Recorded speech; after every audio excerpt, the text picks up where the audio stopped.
Good morning. મસ્ત સવારમાં ચા નાસ્તો કરીને હું નીકળી ગઈ, કેમ કે આજે જવાનું હતું મારે મારી મમ્મીના ઘરે. થોડી લેટ પડી હોત ને તો હું બસ ચૂકી જાત અને પછી પાછું ઘરે જવું પડત. ના બેન મારી રાહ જોઈને જ બેઠા હતા. મને એમ કે મારી રાહ જોઈને બેઠી, મને કે ના હું તારી નહીં, હું ચોકલેટની રાહ જોઈને બેઠી છું. પછી મારી બેન કે ચાલ ને પાર્લર જવું છે. પછી હું એની જોડે પાર્લર ગઈ.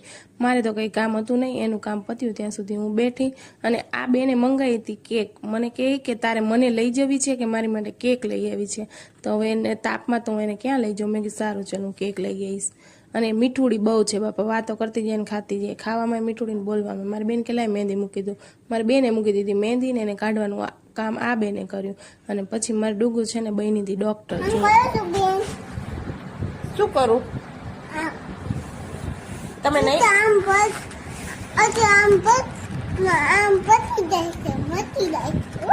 બહુ ચોકલેટ ખાય છે ને તો એના છે ને દાંત ખરાબ થઈ ગયા છે. તો મેં કીધું આઈસ્ક્રીમ ચોકલેટ ને એવું નહીં ખાવાનું. તો મને કે બોલા બધાને સમજાય દે એવી છે, કોઈનું માને નહીં ને. ચોકલેટની તો ના પડાય નહીં.